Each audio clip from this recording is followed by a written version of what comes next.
I was doing laundry, emptying his jacket pockets before throwing it in the wash. Inside, a condom. Still sealed. A receipt folded around it. Same store where he always bought his cigarettes. Date, 3 weeks ago. That day, he was in Chicago. I was in Boston, at my mother's. When I asked him, he froze, then smiled too quickly. "It's not mine," he said, but the receipt was on his name. His card number, his signature. The next morning, I stopped shaking, and I knew exactly what I would do next. I'm glad you're here with me. Please listen to my story till the end and let me know which city you're listening from. That way I can see how far my story has traveled. Before that night, our life looked normal. We had been married for 23 years. A quiet marriage, 2 grown kids, a house we had paid off, separate routines that somehow still crossed every evening at the kitchen table. He worked in insurance. I managed a small dental office. We weren't passionate anymore, but we weren't unhappy either. At least that's what I used to tell myself. The first shift came slowly. He started staying late at work. He said new management demanded more reports, more numbers. I believed him because it sounded boring enough to be true. Then he stopped texting me during the day. Not suddenly, just fewer messages, shorter ones. When I asked if everything was fine, he kissed my forehead and said, "You worry too much." Nights became quieter. He watched TV in the living room. I scrolled my phone in bed. He'd come in late, smelling like coffee and cheap deodorant, not like another woman, at least not yet. The distance wasn't dramatic. It was slow, polite, practiced. A kind of silence that doesn't scream but drains everything around it.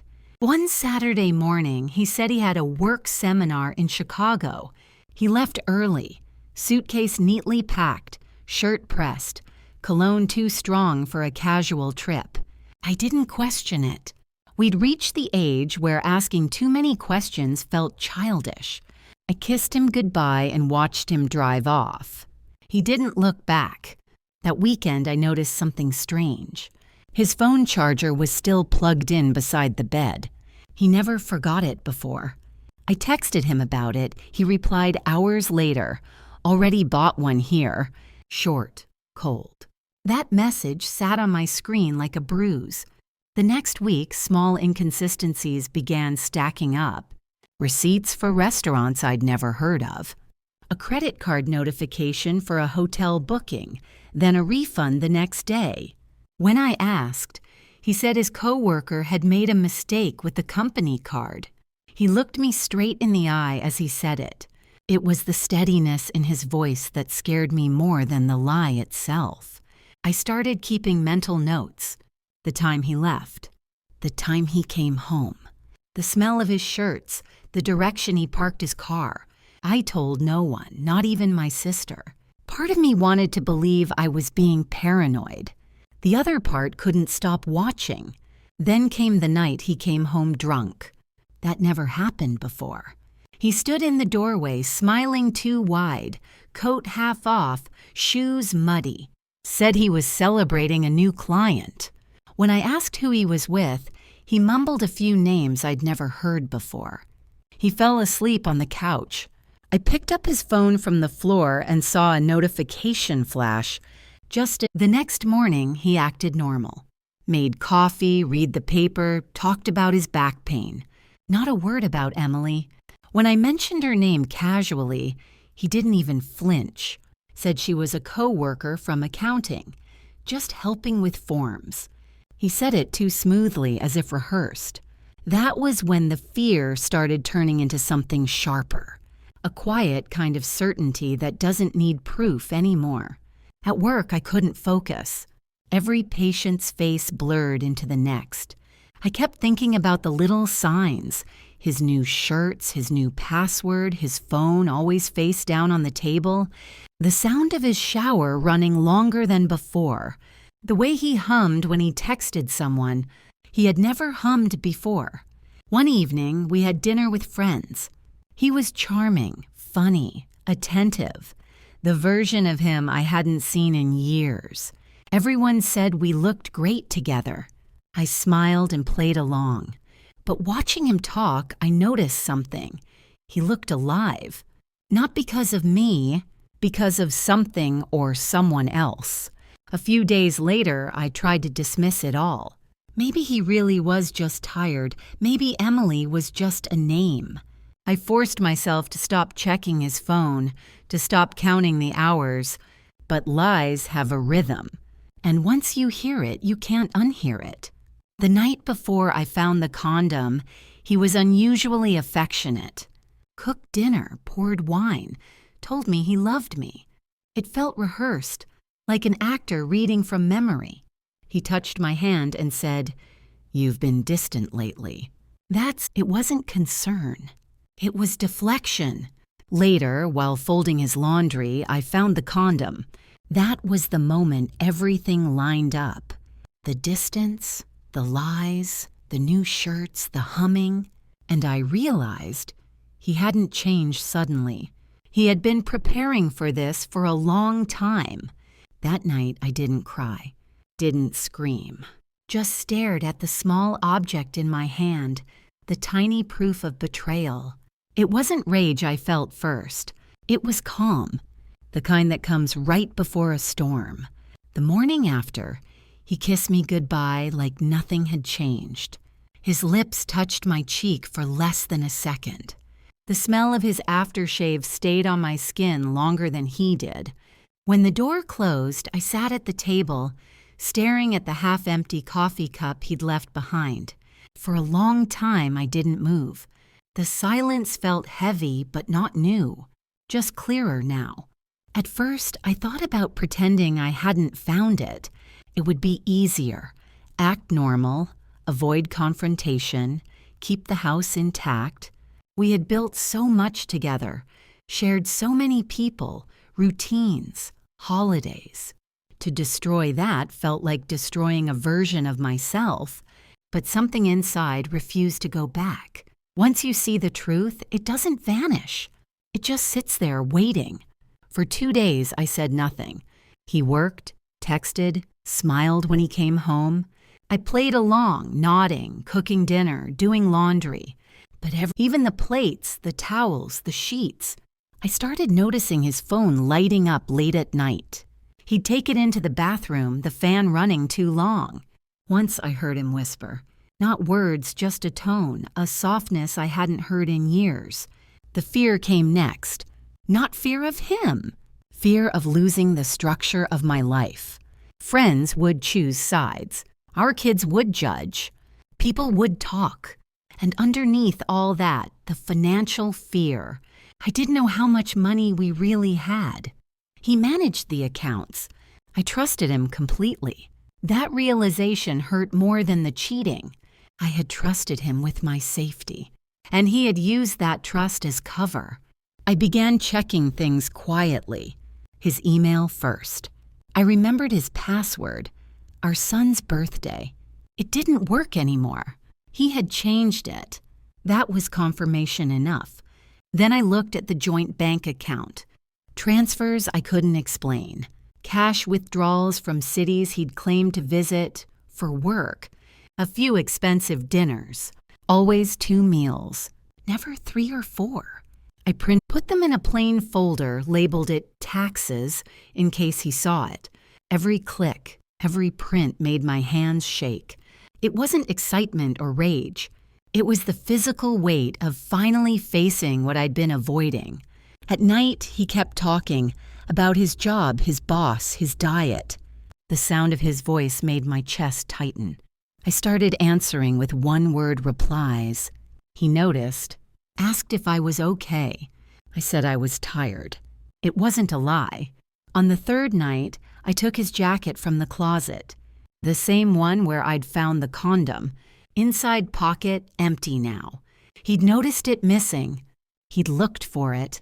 That meant he remembered, and that meant he knew. When he came home that evening, his tone was different. Too calm. He kissed me, smiled, asked what I'd done all day. I said, just errands. He nodded. Then, after a pause, asked, "Did you find anything strange in my pockets?" The way he said it, careful, light but alert, told me everything. I lied. No, why? He shrugged. "Thought I lost a receipt." Then he changed the subject. "I didn't sleep that night." I watched him breathing beside me, his body heavy, calm, unaware. For years, I'd trusted that sound. Now I wanted to shake him awake, make him confess, but not yet. Confession wouldn't fix anything.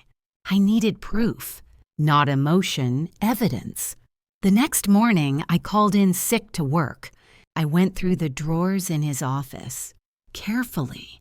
He was organized, too organized. Folders labeled, receipts in order, everything clean, until I found a small envelope at the back of a drawer. Inside, 2 hotel key cards, one from Chicago, one from a local chain 30 minutes away. No notes, no receipts, just the cards. That was enough. Still, I didn't confront him. Instead, I made copies. I scanned the cards, saved the files on a hidden USB drive. Then I put everything back exactly as I found it. I wasn't planning revenge yet, just defense, a way to stay safe when the truth exploded. Fear stayed, but it changed shape. It wasn't the fear of losing him anymore. It was fear of what he might do when cornered. He had a temper, quiet but sharp. Not physical, never violent, just words that cut deep, precision cruelty. And I knew if I pushed too soon, he'd twist everything. So I practiced being calm. Each night, I spoke less, smiled more. I asked small questions, pretended to believe his lies. He relaxed, believed he'd gotten away with it. That gave me time. I made an appointment with a lawyer, just a consultation. I didn't tell anyone, not even my sister. The lawyer's office was cold, quiet. He asked basic questions: income, assets, children. When I mentioned the hidden money transfers, he nodded, told me to document everything. "Don't confront him yet," he said. "People act unpredictable when they're exposed." That word, exposed, stayed in my head. It wasn't about catching him anymore. It was about taking back control. For years, I had lived inside his version of the truth. Now, finally, I was building my own. The next week, I started recording things. Calls, texts, even small conversations at home. Not to humiliate him, to protect myself. If he lied, I wanted proof. If he denied, I'd have evidence. He didn't notice. He was too busy with his phone, too confident in his secrecy. He had no idea I was already planning the next move. It wasn't courage that kept me going. It was the quiet, growing certainty that the version of me who had once looked away was gone for good. It happened on a Wednesday night. He said he'd be home late again, meeting with a client. By then, I knew exactly what that meant. After he left, I sat in the dark, phone in hand, waiting. I wasn't crying anymore. Tears had stopped being useful. I wanted facts. A week earlier, I had installed a small tracking app on his phone. Not to spy, I told myself, just to know. That night, the signal stopped at a hotel 20 minutes away, not in the city. A local place. Cheap, discreet. I stared at the screen for a long time. Then I took a screenshot. Time, date, address. It felt like pressing a trigger. At 10:42 p.m., I drove there. The parking lot was half empty. His car was parked near the back, lights off. The plate number was unmistakable. My hands were steady. My breathing wasn't. I didn't go inside. Didn't knock, didn't confront. I just waited. 15 minutes. Then 20. He came out with a woman. Short hair, dark coat, laughing. She touched his arm. He looked lighter, younger, alive. I took a photo. Then another. 2 flashes from my phone, quick, quiet. It felt like taking a breath after drowning. When he came home past midnight, I was in bed pretending to sleep. He smelled of mint and someone else's perfume. He lay down beside me like nothing had happened. His breathing slowed. Mine didn't. The next morning, he was cheerful, made breakfast, talked about traffic, asked about dinner plans. Every word felt like a performance. I played along, calm, polite. He kissed my shoulder before leaving. That touch burned. After the door closed, I opened the laptop, downloaded the photos, printed them, added them to the folder labeled taxes. Then I wrote the date and time on each one in black ink. It wasn't revenge.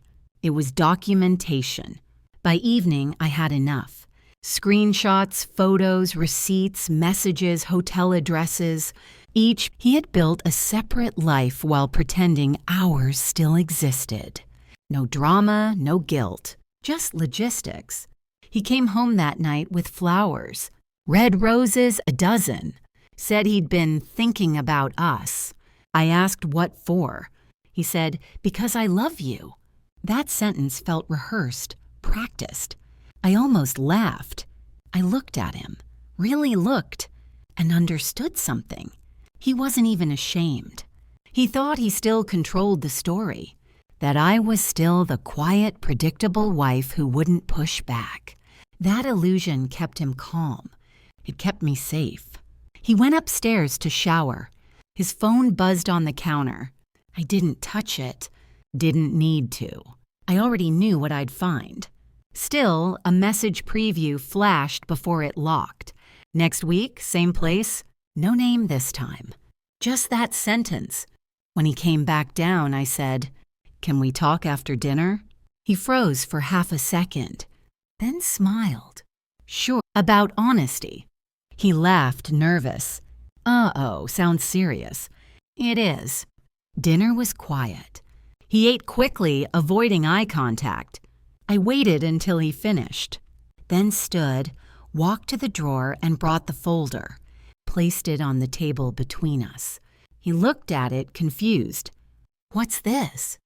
"Open it." He did. Photos, receipts, printouts. His face changed color slowly, like something draining out of him. First disbelief, then calculation. He didn't speak for a long time. Then quietly, "You've been spying on me." "No," I said. "I've been listening." He pushed the folder away. Tried to sound angry. "This is crazy. You don't understand. It's not what it looks like." "It's exactly what it looks like." I said it calmly. That made him angrier. He stood up, pacing. "You went through my things, my privacy. I found a condom in your pocket," I interrupted.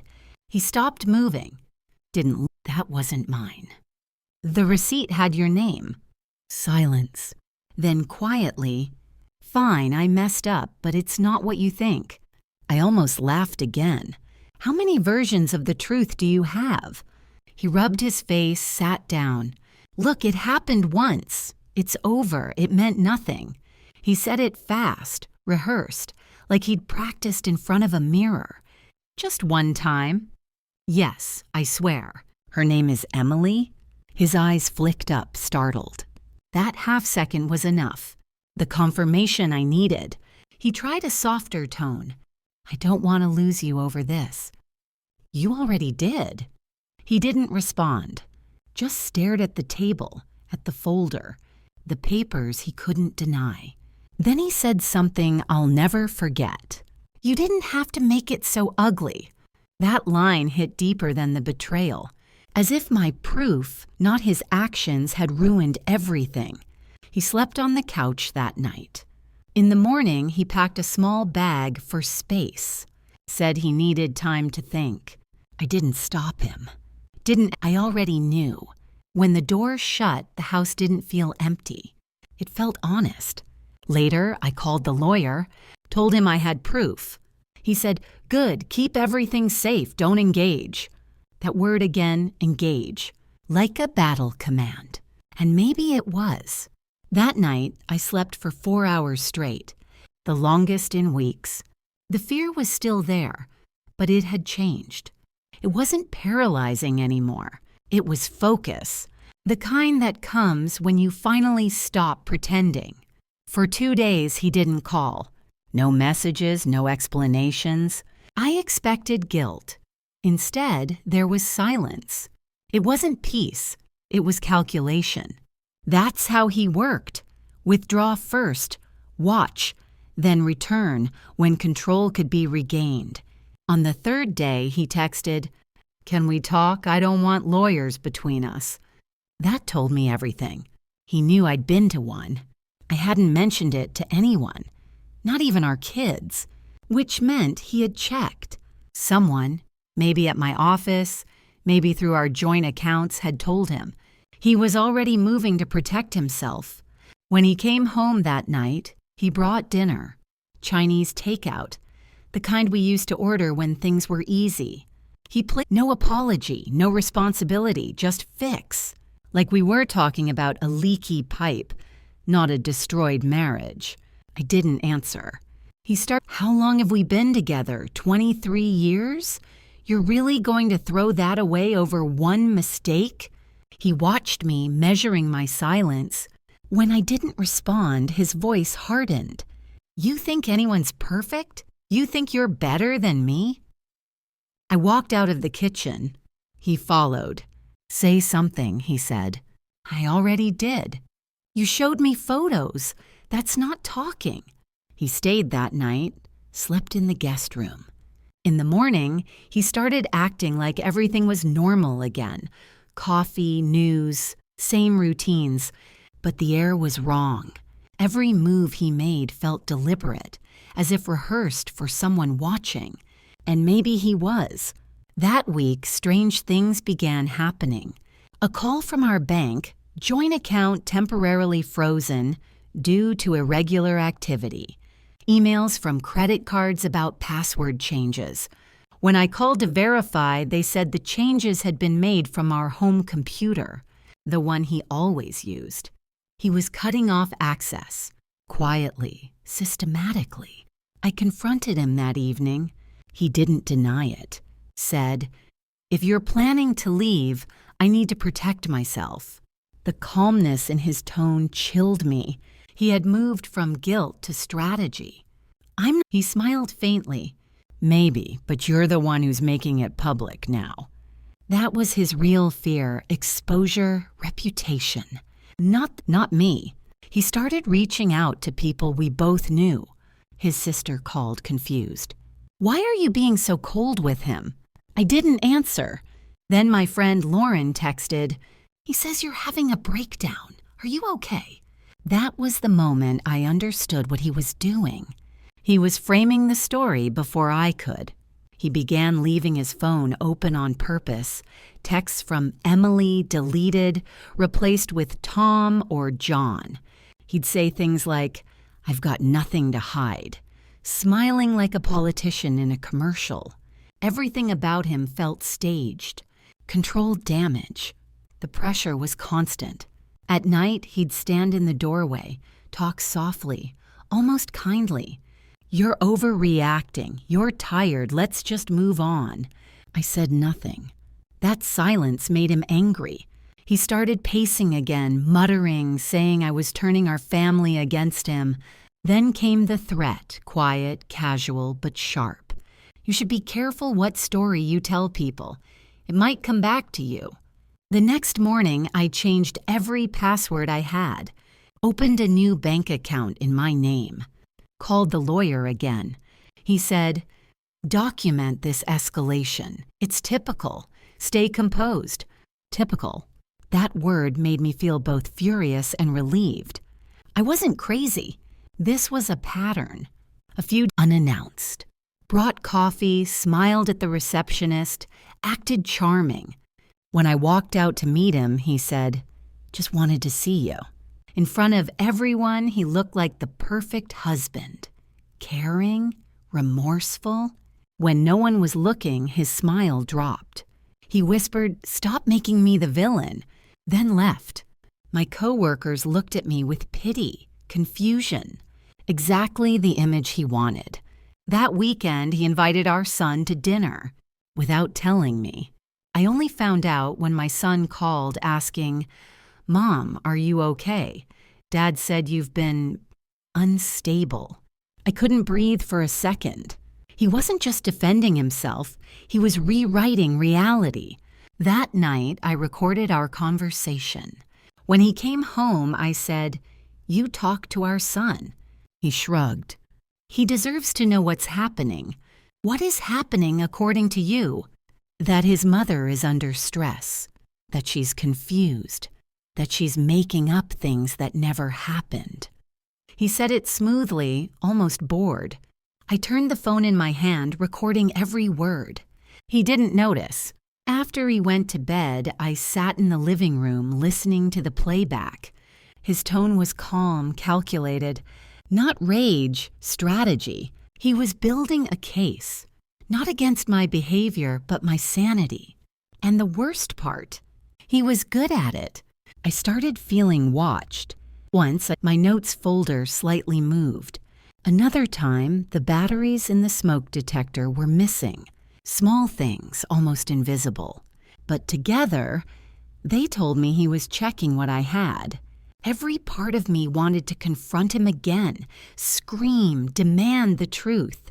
But the lawyer's words stayed in my mind. Don't engage. So instead, I smiled when he talked. Let him think he was winning. He relaxed, thinking I'd surrendered. That was his mistake. The next week, I called the lawyer again. We started preparing the first draft of the divorce filing. Evidence attached. Financial records, photos, the recording from that night. He said, "It's enough." Enough. That word felt like oxygen. I still had to live in the same house. Still heard his footsteps, his voice, his lies. But now I wasn't afraid. Every word he said was another piece of proof. Every smile another mask. He thought he was tightening control. He didn't realize I was already setting him up for the fall. The morning after the bank incident, I made my move. He left early, saying he had meetings all day. The second his car pulled out of the driveway, I started packing, quietly, methodically. Not everything, just what I needed. Documents, cash, my birth certificate, jewelry that was mine before the marriage. I didn't take photos, didn't leave notes. Just gathered what could fit in one suitcase. At noon, he said, "If you want safety, you should leave before you serve him," he said. Don't give him warning. That sentence stayed with me. Don't give him warning. I went to the bank, withdrew part of the joint savings before he could close it completely. The teller looked hesitant. "It says here your husband already made a withdrawal this morning," she said. My heart pounded. He was fast, too fast. I signed the form, took what was left, and walked out. Then I drove to a small storage unit on the edge of town. I rented it under my maiden name. I put the suitcase inside, locked it, and kept the key in my pocket. That space became my anchor, a place untouched by him, invisible to his control. For the next 3 days, I pretended nothing was different. We still lived in the same house. He still cooked, joked, made small talk, but his tone was shifting again, softer, friendlier. He thought I was calming down. He had no idea I was preparing to leave. On Thursday night, he came home with wine, said we should start over. His words were warm, his eyes were cold. He poured a glass for me, one for himself. I didn't drink it. He noticed. "Still no," I answered. He laughed too loud. "You're really going to make this ugly, aren't you?" I said nothing. He stared for a long moment before leaving the room. That night, I locked my bedroom door for the first time in years. It felt strange, unnatural. But sleep came easier than I expected. Not deep, but steady, like the body finally understanding what the mind had decided. The next morning, I drove to work early, stopped by the lawyer's office on the way, signed the divorce petition. My hand didn't shake. When I handed him the documents, he said, "Once he's served, he'll realize this is real." I nodded. That's the point. At noon, my phone buzzed. A message from him. "Dinner tonight? Let's talk." I didn't answer. He called twice, then 3 times. By the 4th, I turned the phone off. That evening, I didn't go home. I checked into a small motel near the storage unit. Paid cash. The room smelled like bleach and silence, but it was mine. I texted a friend from work, someone he didn't know well, and asked her to drive by the house later. At 8:15, she texted back, "His car's there, lights on. He's pacing by the window." He was at 9. My lawyer called. "He's been served," he said. I closed my eyes. The sound of that sentence felt like air finally coming in after holding it too long. The next morning, the messages started. Dozens of them. "We can fix this. You don't have to run. You're being manipulated. Please just talk to me." Then the tone changed. "You're making a mistake. You'll regret this. You think you can destroy me?" I didn't answer a single one.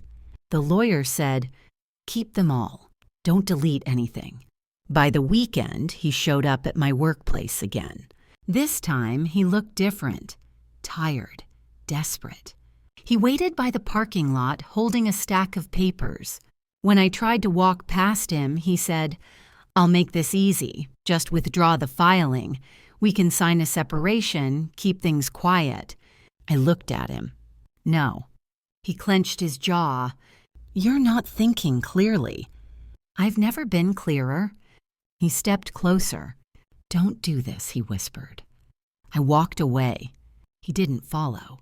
That night, he called my sister, told her I was having an episode and that I was being reckless. She called me worried.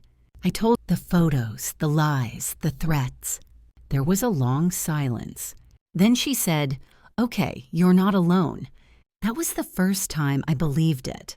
A few days later, I returned home briefly with the lawyer's assistant and a police officer to collect the rest of my things.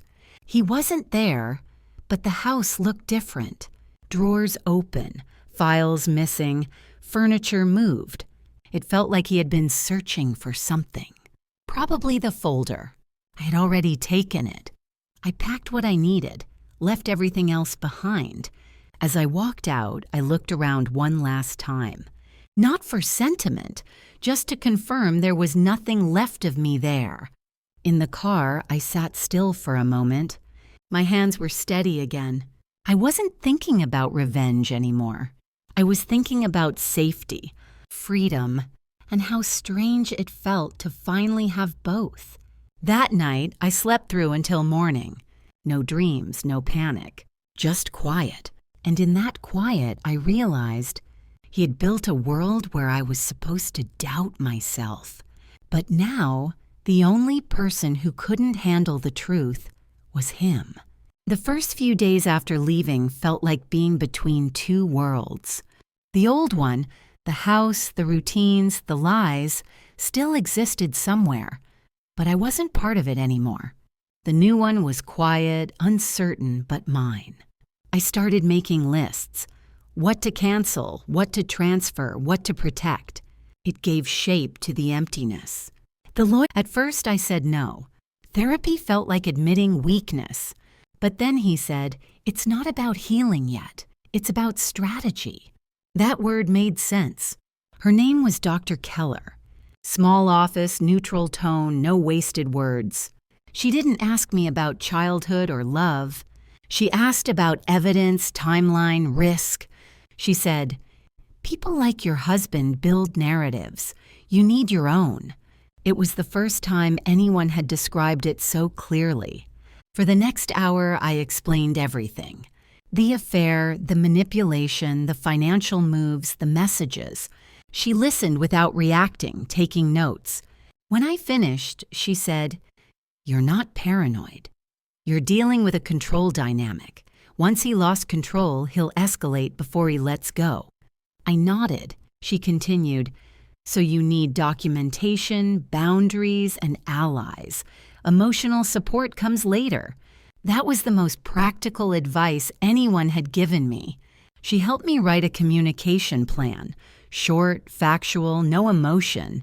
Texts only. Everything traceable. No calls. She said, "He'll try to pull you back into emotional conversation. Don't give him that entry." I followed her advice exactly. When he texted, "Can we talk?" I replied, "Please direct any communication through my attorney." When he sent, "I miss you," I didn't respond. When he wrote, "You're destroying our family," I took a screenshot and saved it. Then you'll see what happens when you keep pushing. Dr. Keller called it a warning shot. We reported it to the lawyer. He advised documenting it but not replying. In the meantime, I found a second ally, a woman named Susan from my workplace. Older, direct, no drama. She'd gone through a similar divorce 10 years ago. She knew exactly how to handle small-town gossip and the pressure that follows when the story leaks. "Don't explain," she said. "Let people think what they want. The truth will outlast them." Susan helped me with practical things. Opening a P.O. box, redirecting mail, setting up new accounts. We spent hours in her car, running errands, drinking gas station coffee. The normalcy of it steadied me. At home, everything had been performance. With her, everything was simple, almost silent. Meanwhile, he kept testing the boundaries. One night, he left a voicemail. His voice sounded rehearsed, calm, deliberate. "You don't have to be scared of me. I just want to talk face to face. For closure." Dr. Keller said, "No closure meetings. Closure is a tactic." I deleted the voicemail. Then came the small war through social circles. Mutual friends stopped calling. Some looked away when they saw me in town. He'd been busy rewriting the story, painting himself as patient, misunderstood, betrayed. The narrative worked for a while, until one person broke the silence. It was Emily's husband. Yes, he called. We met in a diner off the highway, neutral ground. He had his own folder. Emails, photos, hotel bookings. All the same places, the same dates. He said, "I found your number in one of her deleted messages." We sat there for an hour, not angry, not crying, just confirming reality. When we finished, he said, "I'm filing too." That simple. Two strangers connected by betrayal, each holding the other's proof. I brought the new evidence to the lawyer. He looked at it carefully and said, "This changes leverage." He explained that simultaneous filings, mine and Emily's husband's, would expose the affair publicly in court. It wasn't about humiliation, it was about protection. Once everything was official, he couldn't twist it into rumors anymore. The following week, the tone of my husband's messages shifted again. Not anger this time, pleading. "Please don't make this public. You'll ruin more lives than mine.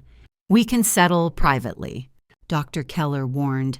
"He's not pleading for reconciliation. He's negotiating power." She was right. I replied once, short and clear. "All communication through my attorney," then blocked his number.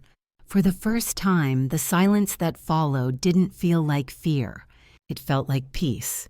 I started sleeping through the night again. Started cooking for myself. Started going for short walks without checking the rear-view mirror. One afternoon, Susan came by with coffee. She had his name was in it. Not mine. Just his. She smiled slightly. Looks like the truth caught up. I didn't feel joy. Just a quiet release.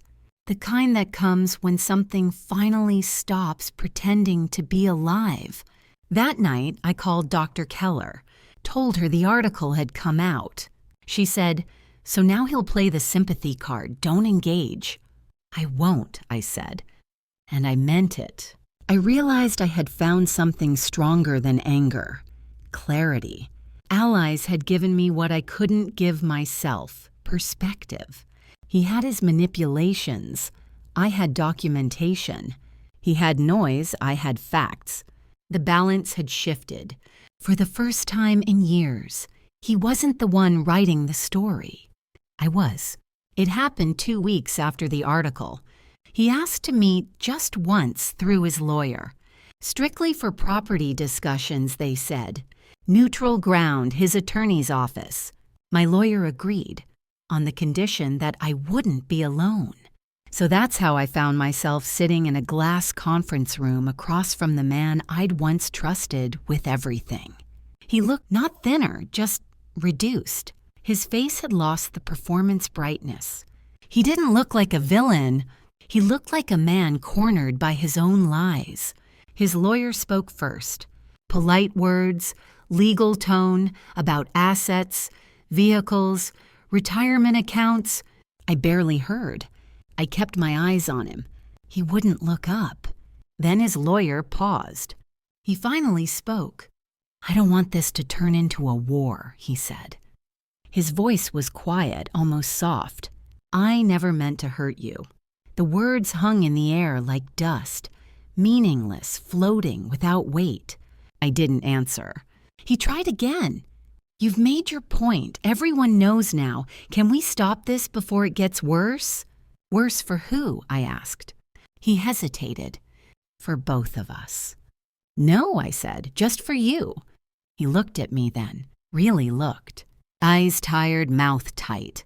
There was no love there anymore. No hate either. Just disbelief that I'd stepped out of his control. "You used to trust me," he said. "I did," I answered. "That was my mistake." He leaned forward. "You've turned this into something ugly. It didn't have to be like this." I didn't move. "It was ugly," I said. "I just stopped pretending it wasn't." His lawyer tried to interrupt to calm the tone, but neither of us listened. He wanted an audience. I gave him silence instead. And no tears, no pleading, no weakness. That was the real confrontation. Not shouting, not anger, but his sudden understanding that his power was gone. He changed tactics, lowered his voice, softened his tone. "I know I made mistakes, but you've made them too. You're not innocent." I almost smiled. "There it is," I said. "What?" The reflex to blame. He leaned back, frustrated. "Do you think this makes you better than me? Ruining reputations? Destroying families? You did that yourself," I said. His lawyer looked at me carefully, perhaps realizing the conversation was no longer legal. It was personal. He tried one more time. "I still care about you," he said. The same sentence he had used 100 times with the same empty rhythm. It landed flat now. "I don't want your care," I said quietly. "I want distance, that's all." There was a long pause. He looked down at the table, at the pile of papers between us. Signatures, bank statements, photos, proof of everything. He reached for one of the photos, then stopped. His fingers trembled slightly. He didn't need to look. He already knew what was there. When he spoke again, his tone was different. No longer angry or defensive, just hollow. "You really planned this out?" "Yes," I said. He nodded slowly, almost with respect. "I didn't think you had it in you." "I didn't either," I said. After that, the lawyers took over. Division of property, accounts, vehicles. The words blurred into background noise. But while they talked, I watched him sink deeper into silence.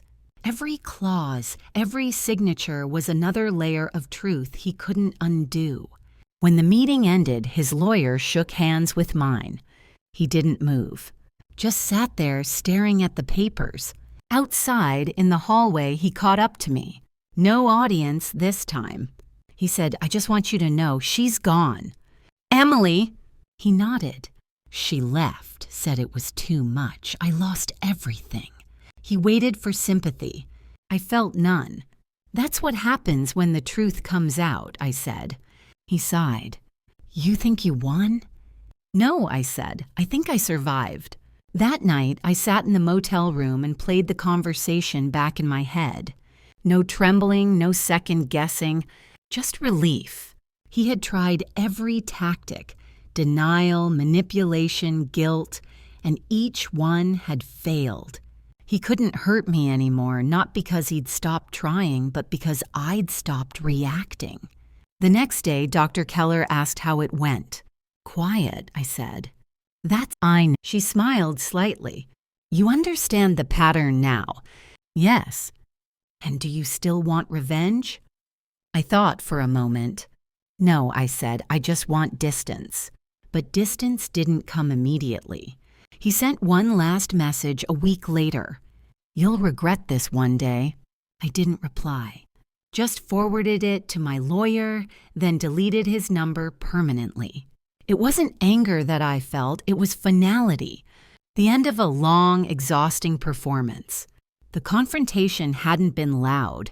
It hadn't even been dramatic. It was quieter, sharper, like cutting a thread that had already frayed. He wanted a reaction, and I gave him none. That was the real victory. Afterward, I went for a walk.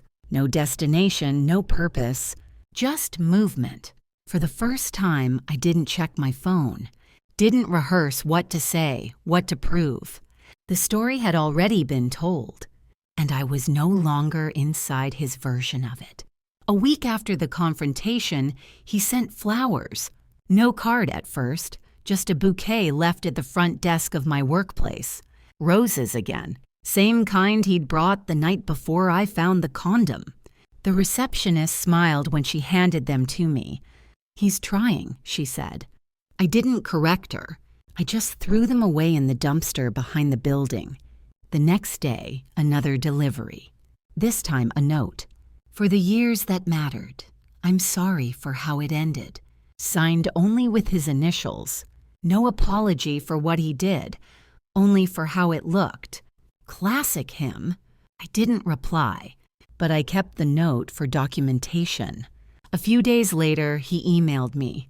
No threats this time, just calm, almost tender sentences.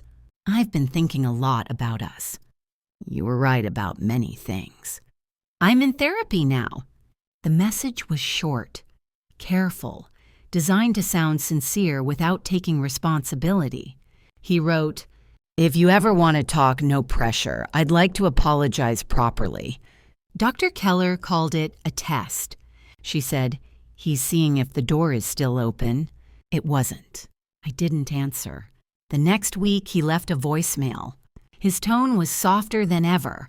I know I can't undo things, but I want you to know I respect your strength. He paused, then added, If you ever need help with the house or with anything, just call me. I'll always be here. It sounded like kindness. It was control in disguise. Susan said it best. He's not done with you. He's trying to stay in the story. She was right. Every kind gesture was another attempt to make me acknowledge him, to keep the connection alive, just shifted from love to guilt. Then, one morning, he left a check in my mailbox. No envelope, just folded paper.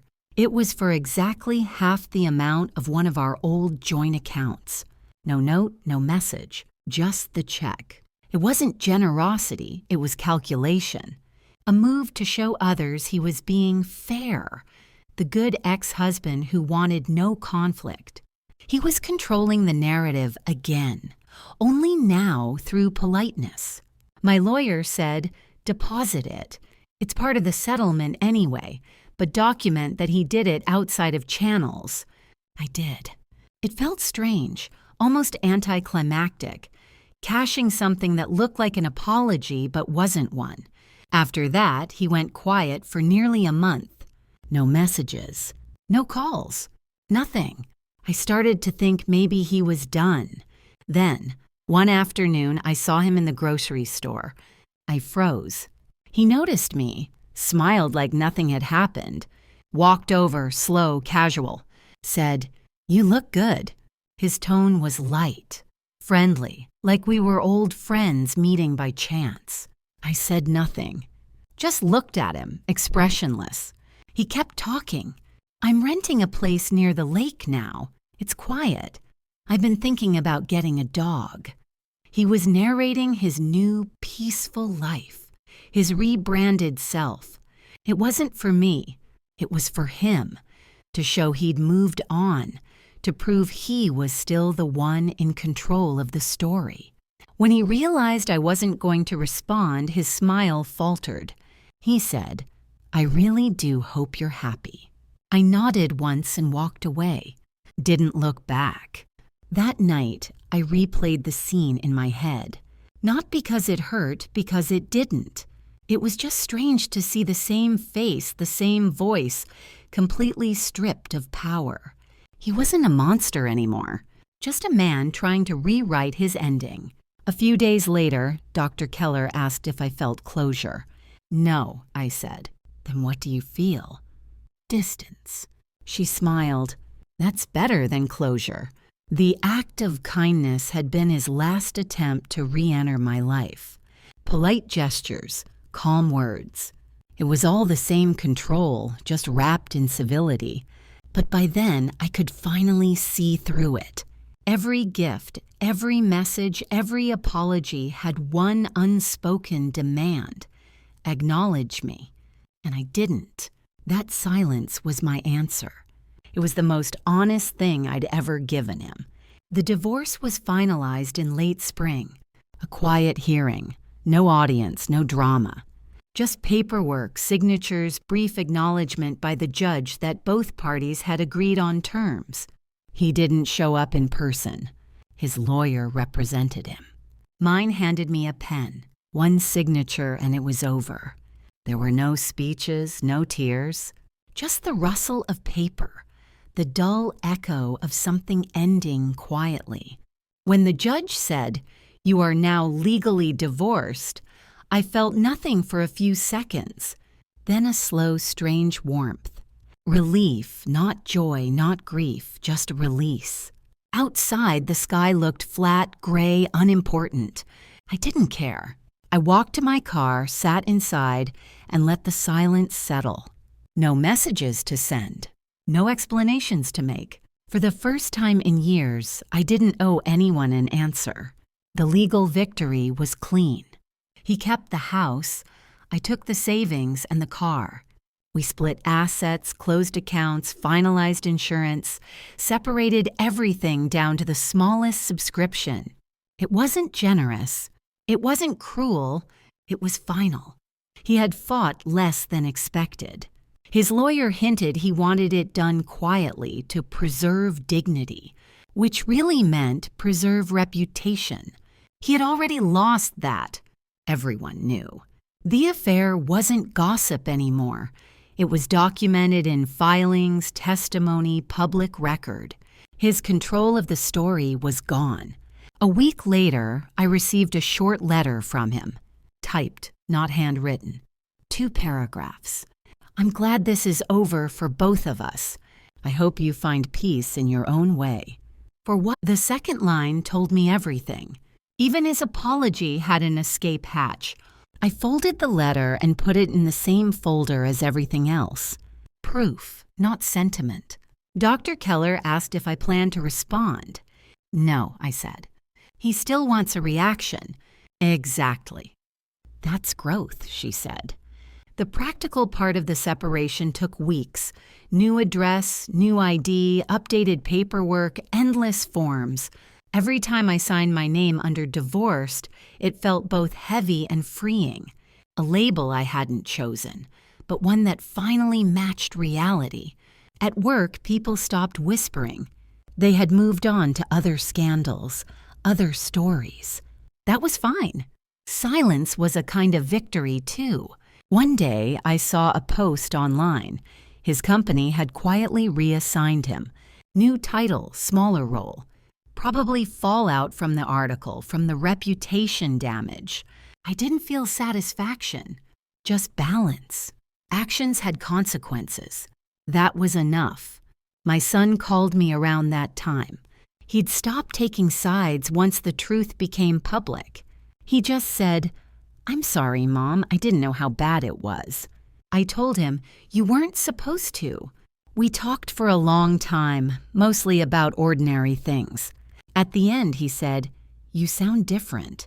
"I am," I said. He didn't ask how. He didn't need to. Money was tight for a while. I moved into a small apartment closer to work. No decorations yet, just boxes and bare walls. But it was mine. Every sound in that space belonged to me. Every key on the ring opened only my doors. At night, I sometimes caught myself expecting his footsteps, his voice, his presence. It took weeks for my body to stop reacting to ghosts. But eventually, the silence became familiar, then comforting. Dr. Keller called it the stabilization phase, the point when survival turns into living. "You don't have to forgive him," she said. "I don't," I answered. "But you also don't have to keep him alive in your head." That part took longer. One evening, Susan came over. We drank coffee, no wine, no celebration. She looked around the small apartment and said, "It feels peaceful here." "It is," I said. She smiled. "You did it. You got out." I nodded. "Yeah, finally." Later that night, I went through the folder one last time. Receipts, screenshots, photos, the letter. Each page represented a moment I had chosen truth over fear. I didn't need them anymore. But I didn't throw them away. Not yet. Some things deserved to exist quietly as proof that I hadn't imagined any of it. The formal victory wasn't dramatic. There was no revenge, no cinematic justice, just quiet accountability. And in that quiet, something real began. Not happiness, not yet, but the steady, certain knowledge that I would never live inside someone else's story again. The first months alone felt strange, almost mechanical. I woke early, made coffee, read the news. No noise from another room, no voice asking where the keys were, no footsteps down the hall. Silence had weight, but it was clean. I started walking before work. Same route each morning, around the park, then down the side streets. It wasn't about exercise. It was about repetition, something predictable, steady, mine. Every step built a kind of rhythm that replaced all the chaos from before. At the office, people stopped treating me like a fragile thing. No more careful pauses in conversation. No more sympathetic looks. I was just me again, competent, ordinary. That normalcy felt like recovery. Dr. Keller said I was entering the reconstruction phase. Not dramatic, not emotional, just rebuilding what had been taken apart. She said, "It's not about being happy, it's about being in control." That made sense. Control had been stolen quietly, piece by piece. Now it returned the same way. I started small. A new haircut, a new phone number, a credit card in my name only. I just did it. Each act felt like putting a brick back into a wall that had been broken. Weekends were hardest at first. That used to be when he was home, pretending to be busy, sneaking messages, making excuses. Now weekends were just mine. The emptiness slowly turned into calm. I cleaned, read, cooked what I liked. No one watching, no one questioning. Sometimes people asked if I was dating again. I said no. They nodded politely, the way people do when they think you're still hurt. But I wasn't avoiding love. I was avoiding lies. And for the first time, that felt like a choice, not a defense. I met with Susan often. We didn't talk about him anymore. We talked about small things, work gossip, recipes, neighbors, ordinary conversation. After years of manipulation and performance, normal talk felt like luxury. My son visited once a week. He helped me hang shelves, fix a light switch. Sometimes we just sat in silence, watching TV. That silence wasn't heavy anymore. It was easy, familiar. He said, "It feels like you're finally comfortable." I said, "I am." and I meant it. Occasionally, I saw him in town, once at the post office, once at the grocery store again. We didn't speak. He'd look, half smile, then turn away. There was no anger left, no spark of anything, just two people who used to know each other too well. I stopped checking the old folder, stopped rereading messages, stopped replaying calls. It was there if I ever needed it, but it no longer defined me. The need for proof had passed.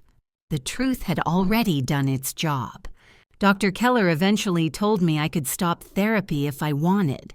She said, "You've built a new baseline." That phrase stayed with me, new baseline. It didn't mean happiness. It meant stability. The ground under me no longer shifted. That was enough. I took up writing in a notebook. Not about him, about small things. Lists, memories, ideas. The act of writing by hand felt grounding, physical, simple. Every page reminded me that the story wasn't over, just different now. Sometimes at night, I'd remember the version of myself from before the discovery, the one who ignored the signs, who believed explanations that didn't fit. I didn't hate her. She had done what she could with what she knew, but I would never be her again. People say time heals. It doesn't. It clarifies. It strips away noise until only facts remain. And when that happens, what's left is choice. That's what I had now, choice. By the end of that year, I realized I hadn't thought about him in weeks. Not once. His name didn't trigger a reaction.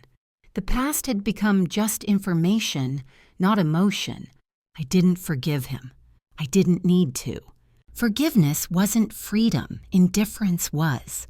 On a Sunday morning, I made breakfast, opened the window, and let the air in.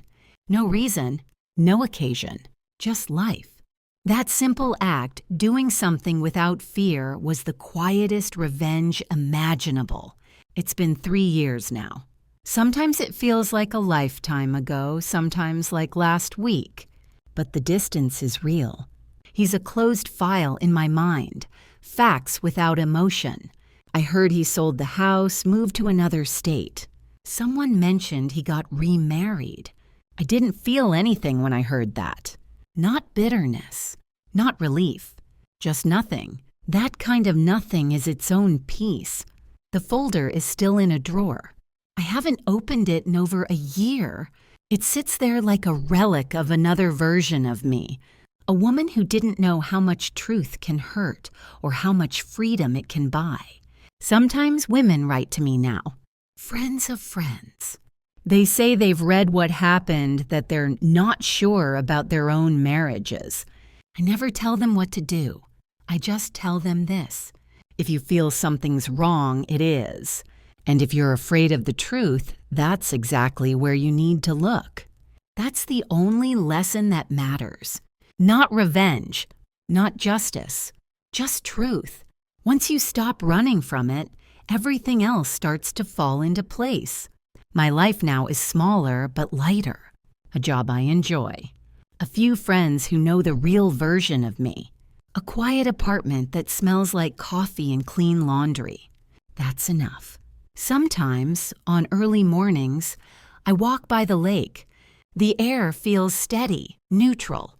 No flashbacks, no ghosts, just space. It's not healing, it's living, and that's better. If someone asked me today whether I'd do anything differently, I'd say no. The cost was high, but the clarity was worth it. He lost his version of control. I gained mine. This story isn't about betrayal anymore. It's about what happens after. The rebuilding, the quiet, the decision to exist without fear. Every woman who's ever doubted her instincts should know. You don't have to shout to be free. Sometimes the loudest revenge is silence. If you like this story, please support me. Subscribe to my channel, write a few kind words in the comments, and like it. It helps us to produce even stronger stories.